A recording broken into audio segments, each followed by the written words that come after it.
Bismillahirrahmanirrahim. Assalamualaikum warahmatullahi wabarakatuh. Alhamdulillahirabbil alamin. Wassalatu wassalamu ala sayyidil mursalin sayyidina wa nabiyina Muhammad wa ala alihi wa sahbihi ajma'in. Alhamdulillah, kita dapat bertemu lagi melalui Tirmizi Center, dan insya-Allah kita akan mulakan dalam siri ini, siri yang baru, iaitu tafsir Al-Quran, insya-Allah. Kita akan membaca kitab tafsir yang terkemuka, yang terkenal, yang masyhur. Bermakna kalau tuan-tuan dan puan-puan yang ingin mengikuti pengajian tafsir ini, kita menggunakan kitab tafsir Imam Ibn Kathir. Tafsir Imam Ibn Kathir, imam yang terkenal di kurun ke-8 Hijrah, ahli tafsir dan juga dalam bidang-bidang lain juga ahli hadis dan sebagainya, yang terkemuka, yang mana ramai penuntut ilmu amat mengenali tafsir ini, tafsir Ibn Kathir. Dan setahu saya telah pun ada terjemahan yang di pasaran, ada English, ada bahasa Melayu. Tafsir ini tafsir yang telah pun diguna pakai dan dibacakan dan diajar di banyak tempat. Dan Imam Ibn Kathir, kitab tafsir beliau bolehlah kita kategorikan sebagai tafsir yang di peringkat pertengahan atau peringkat kemudian, berbanding dengan tafsir-tafsir yang awal sebelum beliau, seperti tafsir Imam At-Tabari sebagai contoh. Tafsir yang lebih awal, sudah pasti lebih tebal, lebih panjang. Dan Imam Ibn Kathir, kitab yang kita gunakan ini, di antara sumber beliau dalam mentafsirkan kitab ini atau mentafsirkan Al-Quran dalam kitab ini, ialah sumber beliau ialah salah satunya ialah tafsir Imam At-Tabari yang lebih awal daripada beliau, yang meninggal pada tahun 310 Hijrah. Jadi Imam Ibn Kathir meninggal pada kurun ke-8, 700 lebih. Dan insya-Allah kita akan terus menjalankan kelas ini setiap Selasa 3 petang, dan boleh diikuti secara live di Facebook Tirmizi Center, dan juga boleh diikuti rakamannya selepas itu yang akan diteruskan dan insya-Allah disusun supaya mereka yang ingin mendengarnya kembali atau tidak sempat mendengarnya pada hari ini boleh mencari balik siri-siri yang telah dibuat. Baik, kita memilih untuk membaca tafsir juzuk 30, iaitu juzuk yang hampir dengan masyarakat kita, kehidupan kita. Surah-surah yang kita sedia maklum, ramai yang hafal, ramai yang biasa dengan surah-surah ini. Surah-surah yang tidak begitu panjang, yang bermula dengan surah An-Naba sampailah pada Wadduha dan sampailah kepada An-Nas yang terakhir. Ialah surah-surah yang kita pilih untuk kita dahulukan melihat tafsirannya dan mengambil pengajaran. InsyaAllah kita akan gunakan sepenuhnya kitab Imam Ibn Kathir, tafsir Ibn Kathir, dan kita akan membacakan pandangan beliau, tafsiran beliau, maklumat yang beliau beri. Dan seperti kita sedia maklum, tafsir ini adalah ilmu yang agung, maka kita menggunakan kitab yang memang digunakan pakai sejak turun-temurun.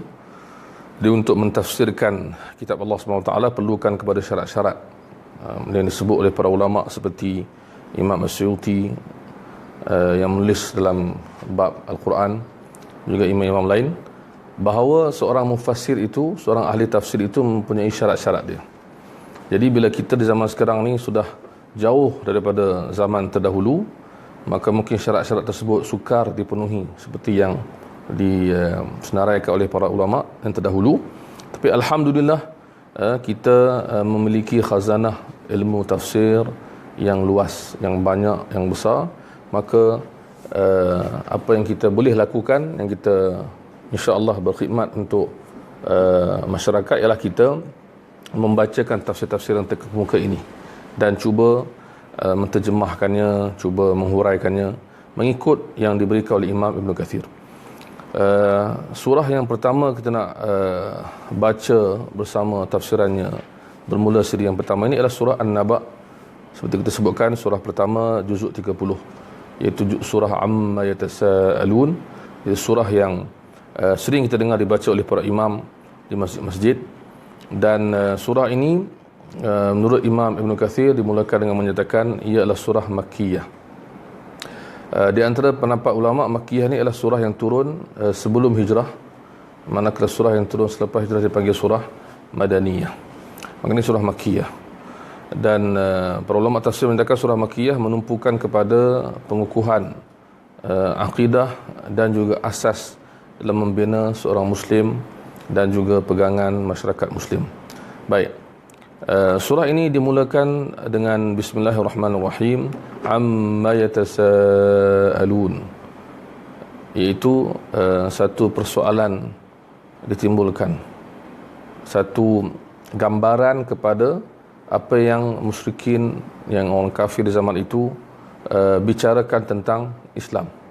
Mereka sentiasa saling bertanya, saling mempertikaikan, saling bertekak atau kita panggil bergaduh atau berbalah tentang Islam sesama mereka.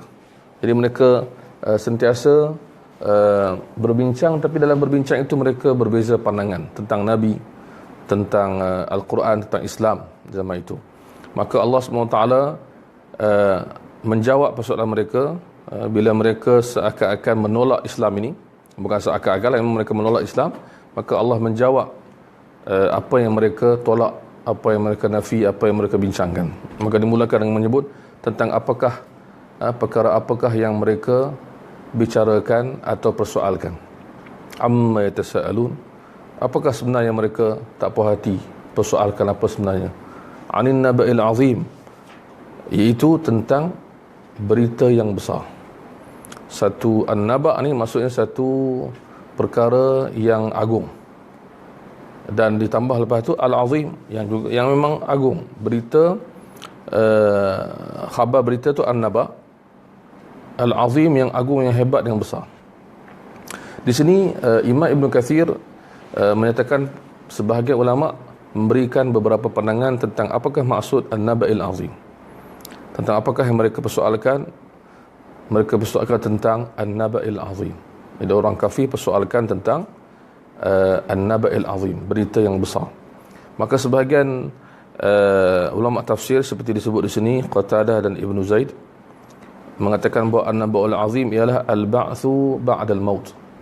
Jadi cara Imam Ibn Kathir, bagi mereka yang tidak pernah membaca atau jarang membaca kitab Imam Ibn Kathir dan juga kitab-kitab tafsir yang lain, merupakan kitab yang penuh dengan pandangan tafsiran daripada beberapa sumber.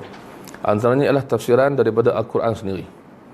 Dia panggil ayat Quran yang ini menjelaskan ayat Quran yang ini. Jadi ini kita panggil tafsir Quran dengan Quran.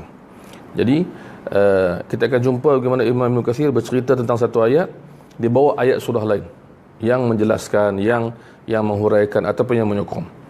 Kemudian kadang-kadang dia akan bawa, ataupun banyak kali dia akan bawa hadis. Jadi sunnah ataupun hadis mentafsirkan ayat Quran. Kemudian dia juga akan bawa pandangan para ulama, sahabat, tabi'in dan seterusnya. Maka ini dipanggil khazanah tafsir. Ada tafsiran daripada Al-Quran, ada tafsiran daripada hadis, ada tafsiran daripada para ulama bermula daripada para sahabat sampai kepada ulama selepas mereka.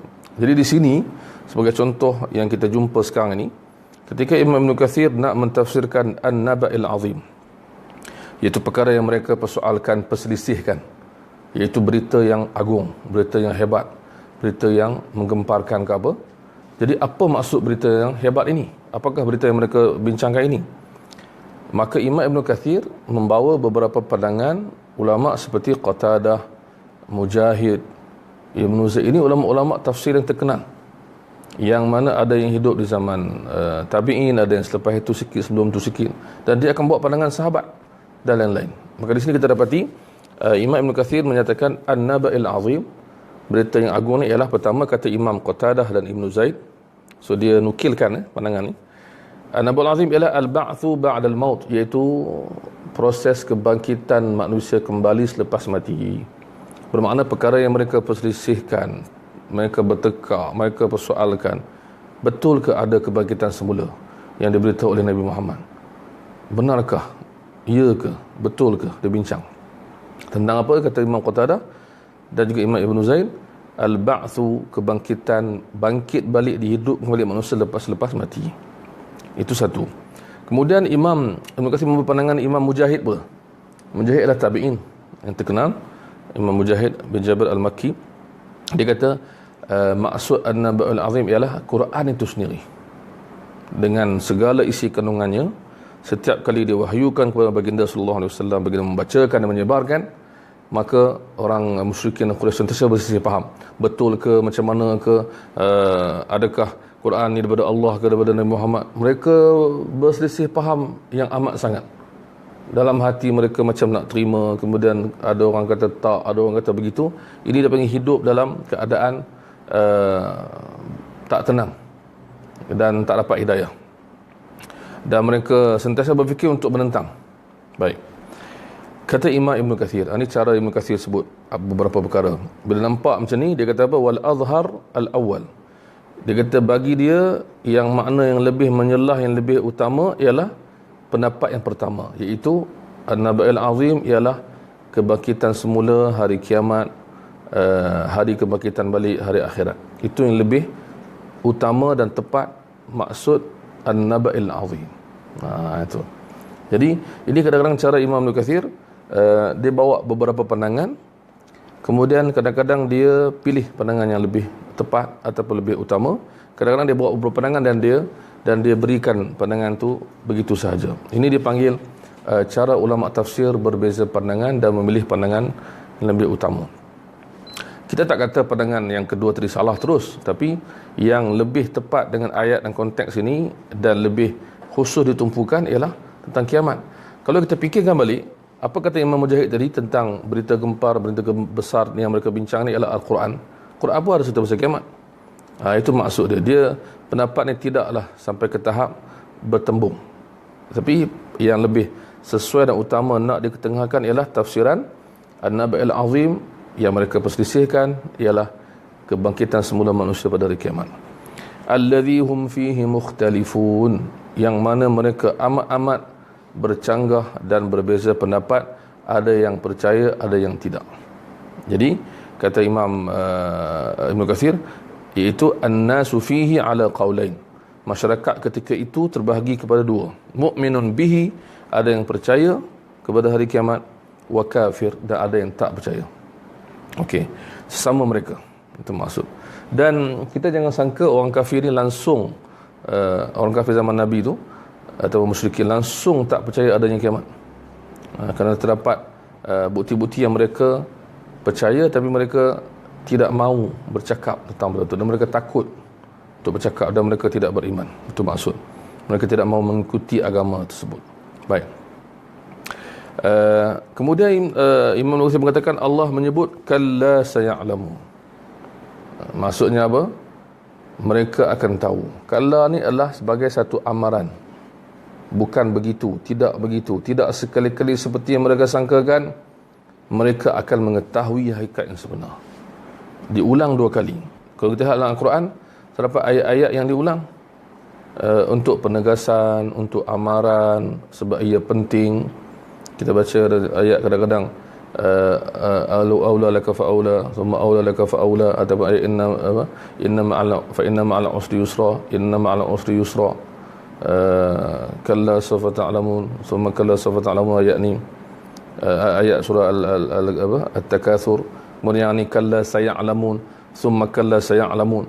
Yang ni sebagai ulama tafsir mengatakan, seperti Imam Ibn Katsir mengatakan, ini adalah tahdidun syadid, sebagai amaran yang keras, wa wa'idun akid, dan janji yang pasti berlaku. Diulang dua kali sebagai penegasan. Jadi pengulangan dalam mana-mana bahasa, kita sudah maklum, apatah lagi bahasa Arab, pengulangan ini bermaksud penegasan. Baik. Ada sebagian ulama tafsir lain sebut beberapa pandangan yang lain. Kita tumpukan kepada Ibn Katsir. Kemudian Ibn Katsir meneruskan, dia kata Allah seterusnya menjelaskan lepas ayat amma yatasaalun 'anil naba'il 'azim, alladhi hum fihi mukhtalifun kalla saya'lamuna thumma kalla saya'lamun. Okey, maksudnya dah dijawab. Kemudian kita berpindah kepada ayat seterusnya yang menceritakan apa? Kata Imam Ibn Katsir, thumma syara'a ta'ala yubayyinu qudratahu al-'azimah ala khalq al-asya'i al-gharibati wal umur al-'ajibah. Allah SWT seterusnya menceritakan kekuatan dan kekuasaannya yang hebat menciptakan benda-benda yang pelik dan ajaib. Kalau difikirkan, ad-dallati ala qudratihi ala ma yasha'u min amril ma'adi wa ghairi, sebagai pembuktian bahawa kuasanya untuk membangkitkan semula manusia. So dia perincikan jawapan kepada persoalan yang dibincangkan dan yang tak dipercayai oleh segolongan orang kafir tadi. Mana ayat-ayat lepas ni kita akan baca, ia membuktikan kekuasaan Allah dan menjawab kepada persoalan mereka. So, itu maksud ayat-ayat selepas ini. Kenapa disebutkan begitu, begini dan sebagainya. Baik, dimulakan dengan apa? Alam naj'alil arda mihada, bukankah kami telah menjadikan bumi itu mihad. Mihad ni adalah tempat yang mudah, sesuai didiami, kondusif, boleh didiami, tidak sukar untuk didiami. Manusia sejak zaman Nabi Adam sampailah kita sampai akan datang akan sentiasa mendapati bumi ini dipermudahkan untuk didiami dengan segala benda, segala bahan, kita panggil apa, bahan-bahan yang membantu kehidupan, dengan tanahnya, dengan airnya, dengan udaranya, dengan begitu dan begini, dengan sesuainya dan sebagainya. Maka Allah SWT menyatakan nikmat, kekuasaan dan juga nikmat yang diberi kepada kita supaya kita bersyukur kekuasaan Allah SWT menciptakan ini untuk kita, yang menjadikan bumi ini sebagai tempat yang sesuai untuk didiami. Disebut oleh Imam Ibn Katsir, dia kata zalulan lahum, maksudnya ia mudah untuk mereka terokai, tunduk kepada manusia. Bumi ini boleh didiami dan diterokai. Kemudian sakinah thabitah, tenang dan tidaklah kita panggil apa, tidak sukar untuk didiami, tetap tenang. Kemudian apa yang menyebabkan tanah itu tetap dan tenang? Ayat lepas tu, wal jibala autada, dan Allah menjadikan bumi ini sebagai watad. Watad ni macam paku yang orang Arab bila nak tegakkan kemah, dia akan regangkan dan dia akan paku dekat ujung kemah tu. Maka pasak bumi orang panggil. Maka bumi ini distabilkan, dan ini dibuktikan dengan kajian-kajian moden oleh bukit bukau. Itu maksud dia. Jadi Allah menunjukkan kekuasaannya menjadikan segala alam ini. Baik. Kemudian disebut oleh Imam Ibn Katsir, diteguhkan sehingga tidak bergegar dan tidak menyusahkan untuk didiami bumi ini dan segala bukit bukaunya. Baik. Kemudian pindah pada ayat lepas tu, wa khalaqnakum azwaja, dan kami telah menjadikan kamu. So pindah daripada bumi, gunung ganang semua kepada manusia. Kami telah menjadikan kamu azwaja, iaitu berpasangan lelaki dan wanita. Kata Imam Ibn Katsir, zakaran wa untha yastamti'u kullu minhuma bil akhar wa yahsulu at-tanasulu bidzalik. Dengan sebab adanya pasangan ini, maka saling berkahwin dan mendapat keturunan zuriat rezeki. Maka bumi tadi didiami, mudah didiami, tidak suka untuk didiami, dan didiami, dan ramainya manusia sejak zaman Nabi Adam berkembang biak. Itu maksud dia. Maka ini adalah tanda-tanda. Dan Imam Ibn Katsir membawa ayat dalam surah Ar-Rum, wa min ayatihi an khalaqa lakum min anfusikum azwaja, dan adalah tanda-tanda kebesaran Allah ialah menciptakan untuk kamu daripada diri kamu, daripada jenis kamu sendiri, azwaja, pasangan-pasangan kamu, litaskunu ilaiha, supaya kamu tenang dengannya, wa ja'ala bainakum mawaddatan wa rahmah, dan jadikan di antara kamu mawaddah dan rahmah, kasih sayang dan sebagainya. Dan untuk makluman juga, dalam bahasa Arab perkataan zauj ni boleh digunakan untuk lelaki dan perempuan. Maka dia bukan maksud setengah orang ingat zaujah, semata-mata zaujah ni perempuan kena panggil zaujah, lelaki zauj. Sebenarnya dua-dua boleh, sebab zauj adalah pasangan, spouse. Sebab tu dalam ayat Nabi Adam kan, Allah SWT sebut Allah jadikan wa khalaqa minha zaujaha. Allah menciptakan daripada dirinya Adam itu pasangannya, iaitu Hawa. Tapi Allah sebut zauj, tak ada ta. Kan? Maksudnya dia adalah pasangan masing-masing.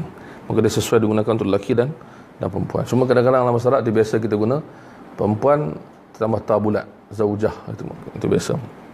Baik. Kemudian disebutkan oleh Imam Ibn Katsir, waja'alna naumakum subata, dan kami jadikan tidur kamu. Sekarang pindah kepada antara benda dipanggil keajaiban atau nikmat dan kebesaran Allah. Tanda-tandanya ialah tidur. Sebab ulama mengatakan kalau kita kira ni ada lebih kurang 9 kebesaran Allah SWT, dan tandanya daripada surah ni, daripada ayat-ayat yang berturut-turut ni. Berpindah daripada bumi, bukit, kepada manusia itu berpasangan, kepada tidur, nikmat tidur. Tidur sebagai subat. Subat ni maksudnya ialah ia memberi kita panggil apa, macam shutdown, memberhentikan semua benda dan merehatkan dan memberhentikan semua gerak-geri. Sebab gerak-geri ni adalah orang panggil apa, subat ni maksud dia still, maksudnya terus kaku. Maksudnya bila kita rehat, kita tidur dan nyenyak, tak ada lagi pergerakan. Sebagai apa? Sebagai rehat. Maka Allah SWT menyebut tidur itu sebagai rehat, nikmat yang patut direnungkan. Itu maksud dia. Sebab itu bukan senang. Orang kata apa, ada orang kena penyakit tak boleh tidur, dan tapi tak tahulah, ni orang cakap mungkin bergurau, mungkin apa, kalau orang susah nak tidur, dia kena pergi dengar khutbah Jumaat. Jadi insya-Allah dia boleh mengantuk. Sebab ramai yang telah merasai nikmat tidur pada hari Jumaat ketika khutbah. Ini bukan tak ada kena mengena dengan persembahan khatib atau khutbah. Memang ada orang bila pergi khutbah Jumaat, dia akan mudah untuk tidur. Terutama kalau sebelum khutbah tu dia pegang nasi biryani apa semua di depan masjid. Jadi lepas masuk dalam masjid dia mengantuk sebab lepas makan. Lapaklah pula ni. Tuan-tuan harap tuan-tuan yang mengikuti ni kalau ada ini dah makanlah. Baik. Kata Imam Ibn Katsir, memberhentikan semua benda, dan telah pun ada benda yang sama disebut dalam surah yang lain. Kata Imam Ibn Katsir dalam surah Al-Furqan, disebutkan oleh Imam Ibn Katsir, telah ada ayat yang disebutkan tentang nikmat tidur sebagai rehat. Kemudian disebutkan lepas tu, waja'alna al-laila libasa, dan kami telah menjadikan malam sebagai pakaian yang menutupi, iaitu menutupi manusia kerana kegelapannya seperti pakaian. Yaghshan nas dhalamuhu wa sawaduhu. Jadi pakaian bila datang malam tu ibarat pakaian, dan juga ataupun apa kita kata kain dan sebagainya, yang tutup manusia dengan kegelapannya, kata Imam Ibn Katsir. Dalam surah lain pada wal-laili idza yaghshaha, kan, maksudnya malam diibaratkan seperti pakaian, maka ia menjadi tenang sebab dia dipakaikan dengan kegelapan, dan semuanya kebiasaannya pada malam berhenti dan berehat. Lepas tu Allah sebut waja'alna an-nahara ma'asha, dan bukankah kami telah menjadikan siang sebagai tempat atau waktu untuk mencari rezeki. Kata Imam Ibn Katsir, ja'alnahu musyriqan muniran mudhi'an, kami jadikan ia bersinar, bercahaya dan menyinari dan menerangi, liyatamakkana an-nasu min at-tasarruf, supaya manusia boleh bergerak padanya pada waktu itu yang terang benderang itu. Untuk apa? Untuk pergi dan balik, wa dhahab wal maji', pergi dan balik, lil ma'ash wat takassubi wat tijarat, untuk mencari rezeki, mencari pekerjaan dan perniagaan. Jadi alhamdulillah Allah SWT jadikan begitu. Jadi tapi ini tidak menolak bahawa kita juga boleh berehat di mana-mana dan boleh bekerja di mana-mana. Ada orang mungkin kehidupan ni malam banyak aktiviti, siang direhat dan sebagainya. Tetapi kebiasaannya masyarakat seluruhnya dan manusia seluruhnya akan bergerak banyak di waktu siang, kerana nikmat Allah beri ia bercahaya dan sebagainya. Baik. Kemudian Allah berpindah kepada langit. wa banaina fawqakum sab'an shidada, dan kami jadikan langit itu 7, yang kata apa, 7 petala langit, 7 lapisan. Hanya Allah yang tahu macam mana lapisan langit itu. Dan kita semua sedia maklum bahawa Nabi Muhammad SAW dalam Isra dan Mi'raj ditemani oleh malaikat telah merentasi langit tersebut. Dan langit kita ni, yang kita nampak ni, dipanggil langit dunia. Langit dunia dengan maksud langit yang terdekat, yang rendah kepada kita, yang kita nampak.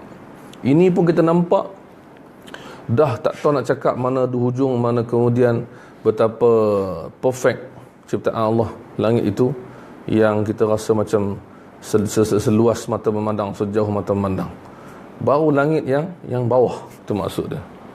Kan dalam surah Al-Mulk kita baca, walaqad zayyana as-samaa ad-dunya, Allah telah hiaskan langit dunia ini, siang dan malamnya ada hiasan bintang dan sebagainya. Langit yang kita tak tahu macam mana hakikat sebenar yang kita nampak. Sedangkan ada 7, maksudnya ada lapisan yang kita belum nampak bagaimanakah keadaan dia. Fittisa'iha, luasnya, wartifa'iha, tingginya, wa ihkamiha wa itqaniha, dan kesempurnaannya Allah cipta. Sebab itu bila kita lihat langit dengan tak ada tiangnya, dengan kita tak tahu nak cakap langit tu macam mana, tapi dia menakjubkan, dan ramai orang melihat langit dan rasa ketenangan. Sebab apa? Dia tengok bawah kat bumi ada banyak jam, jalan kereta jam. Dia kata tengok langit, dia kata tenang sikit. Langit tak jam. Walaupun kapal terbang banyak, kita tak nampak pun kapal terbang ni, sebab dia terbang tinggi sangat, ataupun laluan dia tak macam kita. Baik. Wa taziniha bil kawakibith thawabit, dan Allah menghiaskannya dengan bintang-bintang yang tetap di tempat masing-masing, maksud di perjalanan masing-masing. Masalah surah Yasin kita baca, wa kullun fi falakin yasbahun, setiap bintang-bintang ini berada di tempat dia, dan ia ibarat yasbahun, berada kita panggil apa, terapung di angkasa, macam terapung dalam air. Hanya Allah yang tahu bagaimana sebenarnya. Banyak misteri tentang langit ni. Dan kadang-kadang kita baca banyak buku, dia banyak cerita andaian, gambaran penulis. Dia panggil apa? Gambaran penulis kan. Dia panggil gambaran penulis. Sedangkan dia taklah sebegitu pada hakikat, sebab susah nak mengkaji semua ni. Sebab itu orang panggil kajian yang paling mahal ialah kajian dalam bumi, di laut, dan di atas bumi, di langit. Kajian yang susah dan mahal sebab dia sukar. Baik. Kemudian disebut oleh Imam Ibn Katsir lagi, dia kata di sini, Allah mengatakan lepas itu, waja'alna sirajan wahaja, matahari. Maka Allah menyebut di antara tanda keajaiban, kebesaran, kehebatan Allah SWT menciptakan sirajan wahajan. Siraj ni lampu yang terang dan yang sentiasa menerangi sampai menerangi seluruh bumi. Makna sinaran matahari ni dia kuat, dia meluas, dan dia menerangi semua. Menakjubkan kalau kita fikirkan sebenarnya. Kalau kita fikirkan di waktu siang bagaimana kita boleh melihat semua benda. Maka Allah jadikan siraj wahaj.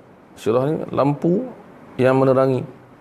Jadi Imam Bukhari kata al-syamsul munirah, yang menerangi, matahari yang menerangi ala jami'il alam, seluruh alam yang kita tak tahu sejauh mana. Dan dia kata untuk ahli bumi, untuk manusia itu semuanya boleh gunakan. Itu maksud. Alhamdulillah, nikmat Allah SWT. Kemudian dia masuk lagi, wa banaina, kemudian wa anzalna minal mu'sirati ma'an thajjaja, iaitu di sini Imam Ibn Katsir membawa beberapa pandangan. Al-mu'sirat itu apa? Kami turunkan daripada al-mu'sirat itu air yang thajjaj. Pertama, Imam Ibn Katsir membincangkan ada beberapa pandangan tentang maksud al-mu'sirat. Sebahagian pandangan mengatakan maksud mu'sirat ialah angin yang membawa awan dan hujan. Sebab Allah serta turunkan air hujan. Maka mu'sirat ni ada sebagai ulama tafsir kata ialah angin yang membawa hujan, yang membawa awan. Itu maksud dia. Ini sebahagian pendapat daripada antaranya sebut ni Ibn Abbas, sahabat Nabi. Juga disebutkan di antaranya ialah Ikrimah, Mujahid, Qatadah, Muqatil, Al-Kalbi. Ini nama-nama ulama. Baik. Dan sebahagian lagi, dan satu lagi pandangan Ibnu Abbas. Ini mengajar kita bahawa seorang ulama tafsir, sahabat atau tabi'in sebagainya, kadang-kadang mempunyai beberapa tafsiran, beberapa pandangan. Maka tugas para ulama tafsir zaman terdahulu ialah mengumpulkan untuk kita pandangan-pandangan tersebut untuk kita fahami. Pandangan pertama tadi, Ibn Abbas dan lain-lain mengatakan bahawa al-mu'sirah ialah angin yang membawa awan dan menyebarkannya dan membawa hujan, maka turun hujan lepas tu.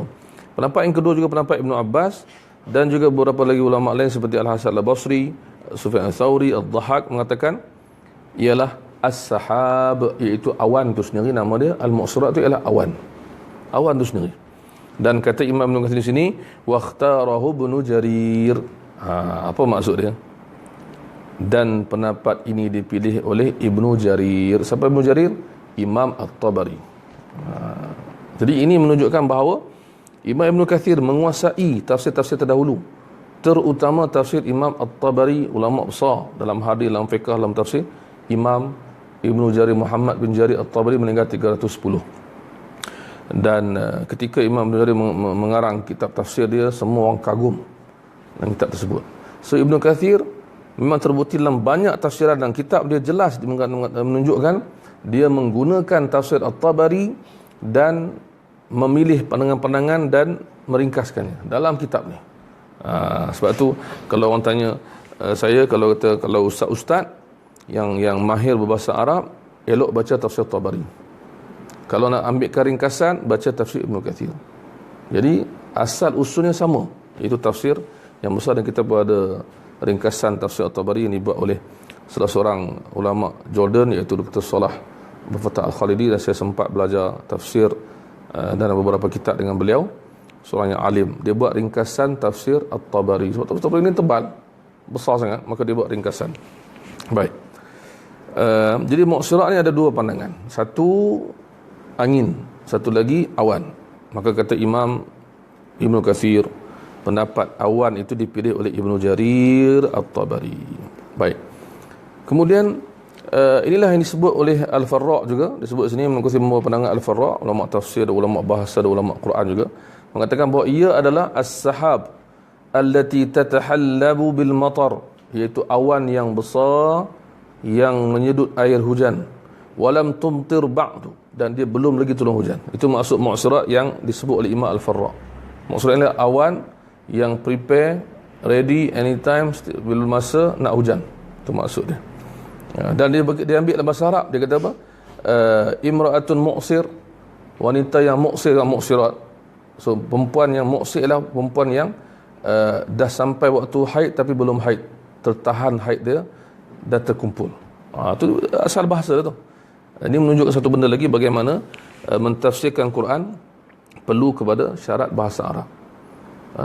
Para imam terdahulu mereka telah melepasi syarat tersebut, dan mereka antara orang yang ahli dalam bahasa, dan seperti Ibn Katsir dan seperti imam-imam terdahulu. Jadi bukanlah, bila kita cakap begitu, bukanlah maksud kita nak menghalang masyarakat untuk mendalami ataupun memberi pandangan tentang Al-Quran. Tapi syarat ni dibuat untuk memastikan, untuk meminimumkan kesilapan seorang ahli tafsir. Kalau dia tak tahu benda-benda begini, kita alhamdulillah, kita imam-imam kita dah buat semua, kita tolong terceritakan je. Saya bukan mentafsirkan, kita baca kitab tafsir. Ulama dulu dia berjaya mengeluarkan pandangan-pandangan ni sebab kemampuan mereka dalam bahasa Arab, mengelakkan salah tafsir. Sebab tu bahaya yang Nabi sallallahu alaihi wasallam pernah sebut bahawa dalam hadis atau tafsir adanya salah tafsir, kan? Dan Nabi memberi amaran dalam beberapa hadis, sesiapa yang man qala bil qur'ani bi ra'yi, man qala fil qur'ani bi ra'yihi, siapa yang semata-mata guna akal dia untuk tafsir Quran, maksud apa? Dibimbangi salah, maka dia perlu ada syarat-syarat, dan akal yang cerdas juga adalah syarat, tetapi memerlukan kepada maklumat yang cukup. Baik. Kemudian terdapat juga pendapat ketiga tentang mu'sirah ni ialah langit.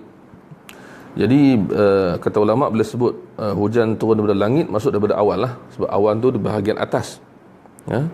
Apa ni, macam dalam surah Waqiah kan, antum anzaltumuhu minal muzn, maksud adakah kamu yang menurunkan, wahai manusia, adakah kamu yang menurunkan hujan daripada awan, kan. Dalam ayat lain apa, Allah menyebut tentang langit, kan.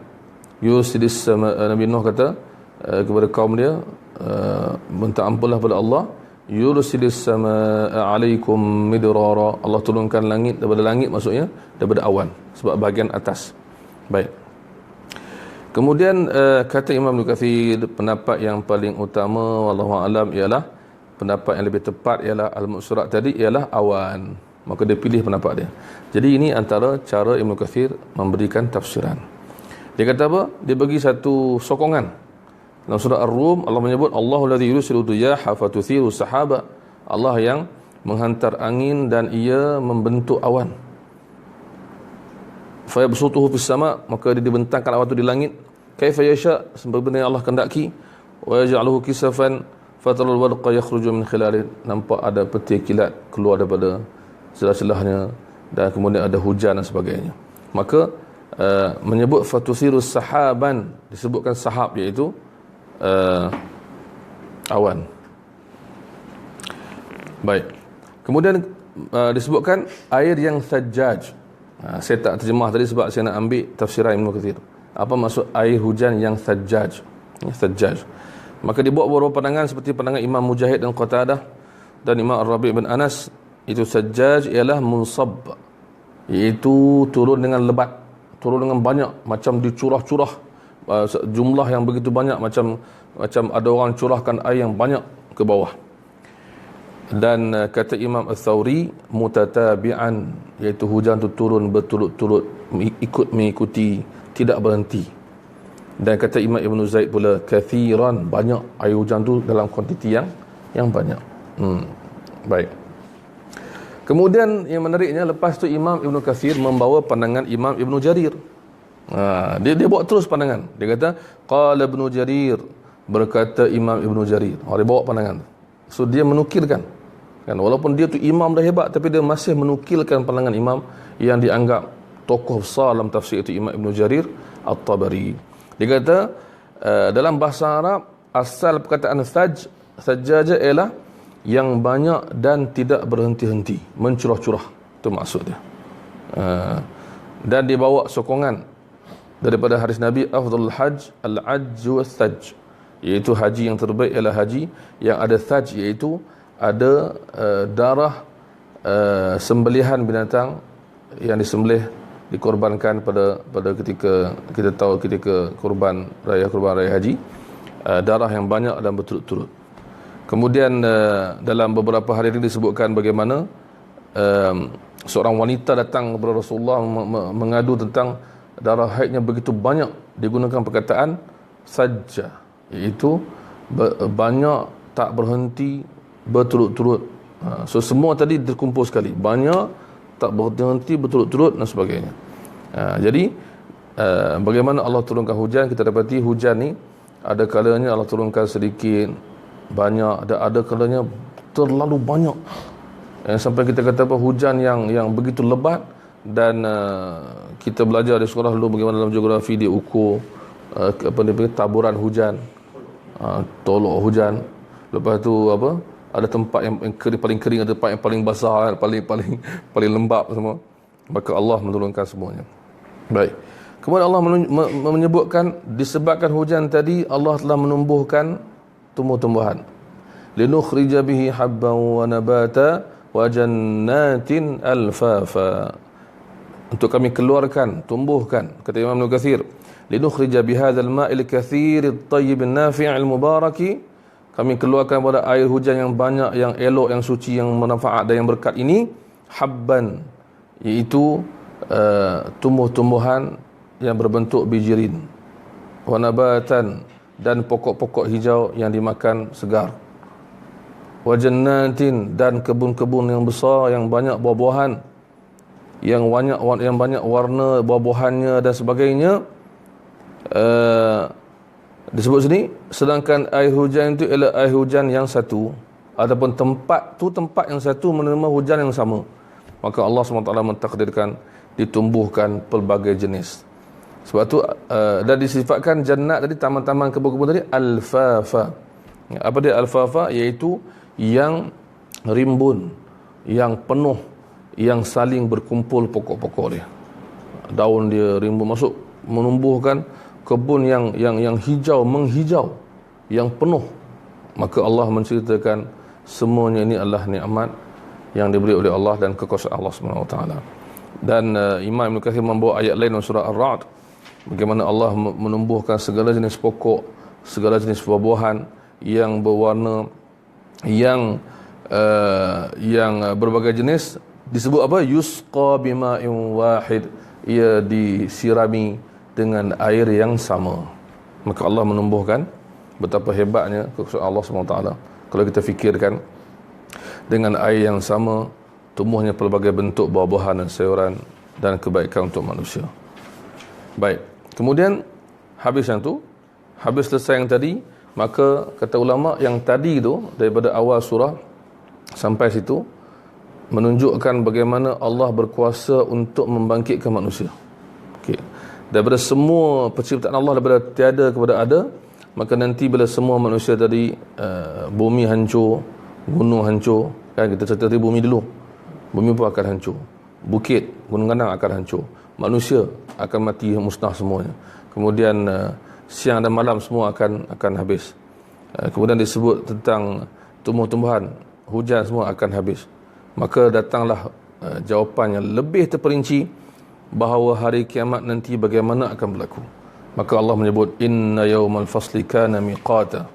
Kata Imam Ibn Kathir, yaqulu ta'ala mukhbiran an yawmil fasli, Allah menceritakan tentang hari fasl.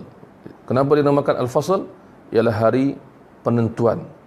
Fasl ialah keputusan, hari yang memutuskan siapa ke syurga, siapa ke neraka. Disebutkan wahwa yaumul qiyamah, kata Imam Ibn Kathir, itulah hari kiamat.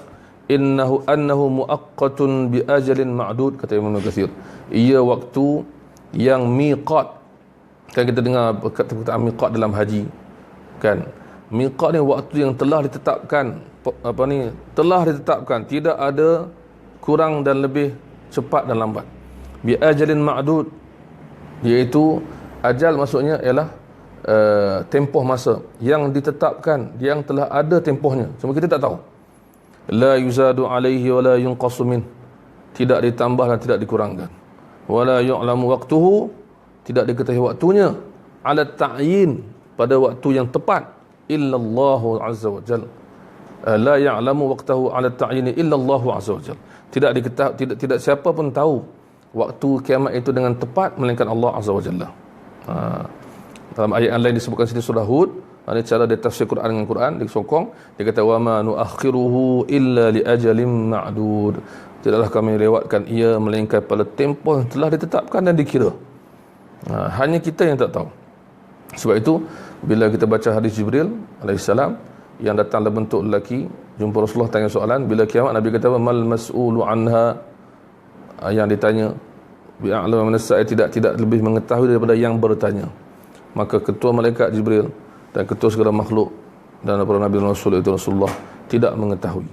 Dan dalam Quran Nabi menafikan, Allah suruh Nabi nafikan, kan? Kata wa yaqulu mata hadzal wa'd, mereka berkata kepada engkau ya Muhammad, bilakah sebenarnya janji Allah dan sebagainya termasuk kiamat? Qul, katakanlah Muhammad, innamal ilmu indallah, ilmu itu hanya milik Allah, aku hanya memberikan berita dan menyampaikan apa Allah suruh sampaikan. Baik. Kemudian disebut kat sini yauma yunfakhu fis suri fatatuna afwaja, iaitu pada hari yang ditiupkan padanya sangkakala, tiupan yang menghidupkan semuanya, fatatuna afwaja, maka kamu semua manusia ini, semua makhluk Allah akan datang afwaj, iaitu dalam bentuk beberapa kumpulan ataupun kumpulan-kumpulan tertentu. Kata Imam Ibn Jarir, Ibn Kathir dia ambil pendapat Ibn Jarir, dia kata iaitu ta'ti kullu ummatin ma'a rasuliha, itu datang setiap umat dengan rasul-rasulnya, dengan pemimpinnya dan rasulnya. Seperti mana firman Allah surah Al-Isra, yauma nad'u kullu unasim bi imamihim, pada hari kami menyeru setiap manusia dengan pemimpin mereka. Jadi kita berdoa kepada Allah, kita dapat dikumpulkan di bawah pimpinan Nabi Muhammad sallallahu alaihi wasallam. Dan di sini dibawa satu hadis. Ini dipanggil antara yang sebutkan di awal tadi, iaitu bagaimana Imam Ibn Kathir membawa hadis untuk menghuraikan beberapa ayat yang ada hadis pasal dia. Jadi cerita dia ialah dalam kitab hadis mana-mana yang besar-besar, so kita ambil lah kitab-kitab mana pun, dia akan ada bab tafsir. Bab tafsir dalam kitab hadis besar-besar, Sahih Bukhari contohnya. Jadi kita lihat di situ para ulama seperti Imam Bukhari dan ulama-ulama hadis membawa hadis-hadis tentang tafsir. Okey. Itulah bentuk kitab hadis. Dalam kitab tafsir pun sama, dia bawa hadis-hadis dalam ayat tertentu. Di sini Imam Ibn Kathir membawa hadis, dia kata apa? Wa qala al-Bukhari, dan berkata Imam Al-Bukhari. Maksud dia apa? Ini kita nak tunjukkan satu, saya nak ketengahkan sebelum kita habis, bagaimana cara Imam Ibn Kathir membawa hadis. Berbeza dengan Imam At-Tabari membawa hadis. Ini untuk orang yang berminat mengetahui metodologi, manhaj, penulisan tafsir yang berbeza mengikut imam-imam. Di zaman Imam At-Tabari, kurun keempat, kurun ketiga keempat, Imam At-Tabari meninggal 310. Mereka perlu membawa sanad yang lengkap. Itulah cara kaedah zaman tersebut. Maka Imam At-Tabari kita dapati dalam kitab dia beritahu, telah hadatsana fulan, telah beritahu kepada guruku, telah beritahu guruku, sampai Nabi, sampai sahabat, sampai semua dia nak beritahu, dia beritahu sanad, iaitu rantaian periwayat. Apa kita panggil chain of narration. Jadi dia beritahu daripada siapa. Tapi Imam Ibn Kathir lain, sebab dia dah kurun lewat, dah belakang, dah jauh daripada zaman awal, dan cara dia lain. Dia kata apa? Berkata Imam Bukhari, baru dia beritahu Bukhari, kata siapa berguru dia. So antara Ibn Kathir dengan Bukhari jauh. Ibn Kathir 700 hijrah lebih, Bukhari 200 lebih. So tapi ada sanad tu. Ibn Kathir daripada dia sampai siapa guru sampai Bukhari ada, tapi panjang. Maka dia skip, ringkaskan, dia terus kata Imam Bukhari, guru dia berkata. Dan ini dia buat kepada semua kitab hadis. Yang banyak sekali disebut ialah Musnad Ahmad. Selalu kerap dia jumpa, dia kata berkata Imam Ahmad. Dan wallahu alam, ada ulama mengatakan dia hafal Musnad Ahmad. Ibn Kathir ni hafal Musnad Ahmad 30,000 hadis. Dia hafal. Kan? So Imam Ibn Kathir dia kata sini, wa qala al-Bukhari. Nampak cara dia tu, teknik dia membawa riwayat hadis. Dan berbeza dengan zaman kita sekarang. Zaman kita sekarang lagi ringkas. Kan? Seorang ustaz atau seorang penulis atau seorang pengkaji, dia sebut hadis sabda Nabi. Lepas tu dia buat footnote riwayat Bukhari. So itu cara zaman sekarang. Dia kena jujurlah. Yang zaman beliau berkata Bukhari. Bukhari kata guruku. Dia still letakkan sanad Bukhari. Itu cara dia. Ini dibuat dalam semua kitab dia sama. Yang setakat kita jumpa dan para ulama sebutkan tentang metodologi beliau. Dia kata apa? Dia buat hadis pasal tafsiran hadis Nabi yang berkaitan yauma yunfakhu fis-suri fatatuna afwaja. Ini tiupan sangkakala yang kedua lah. Sangkakala tiupan sangkakala ada dua kali. Yang pertama ialah mematikan dan menghancurkan semua, yang kedua menghidupkan balik. Jadi ini cerita dia, ada hadis yang berkaitan, hadis daripada guru dia sampai kepada Abu Hurairah. Dia skipkan tu. Dalam tu dia sebut situ juga dalam terjemahan tu. Bukan Bukhari berkata guru dia Muhammad itu. Dia skip lagi lah. Dia skip lagi sebab dia ringkas kan. Okey, tak apa. Jadi dia kata sabda Nabi SAW, di antara dua tiupan sangkakala itu ialah 40. Kemudian sahabat-sahabat bertanya, 40 hari ke? Nabi kata dia tak mau cakap, menunjukkan hanya Allah yang tahu. 40 hari ke, 40 bulan ke, 40 tahun ke. Nabi tak cakap, tak specify bila. Kata ulama, ia rahsia Allah SWT. Tapi itu jarak dia. Kemudian Allah SWT menurunkan air, hujan dan menumbuhkan semua dan sebagainya. Dan semuanya akan hancur kecuali tulang manusia yang dipanggil ajbuz zanab. kemudian dihidupkan kembali. Jadi cerita dia ialah bila ada je hadis yang berkaitan, yang direct Ibn Kathir akan masukkan. Ini yang menarik. Kalau tak ada, dia boleh ambil kepada kata-kata sahabat, kata-kata tabi'in, para ulama. So ini kita panggil apa? Kehebatan ilmu para ulama tafsir kita. Dan tidak hanya bergantung kepada akal, tapi bergantung kepada semua benda tu digunakan dengan kemahiran ilmu bahasa dan akal. Baik. InsyaAllah kita lebih kurang, kita dah lebih kurang sejam atau lebih kurang hampir pukul 4. InsyaAllah tuan-tuan dan puan yang mengikuti ataupun yang mengikuti rakaman, kita akan teruskan tafsiran surah An-Naba dengan kita akan perincikan lagi mengikut ayat Quran apakah yang berlaku pada hari Al-Fasl, iaitu kiamat. Kita dapat tahu tadi sedikit, iaitu ia ada miqat, ada waktu yang ditetapkan, dan ia akan membangkitkan semua makhluk yang datang mengikut kaum masing-masing. Selepas ini akan diceritakan tentang syurga, tentang neraka dan perinciannya. Semoga kita mendapat keberkatan membaca kitab-kitab para ulama seperti Imam Ibn Kathir yang bayangkanlah sejak dia meninggal berapa? 774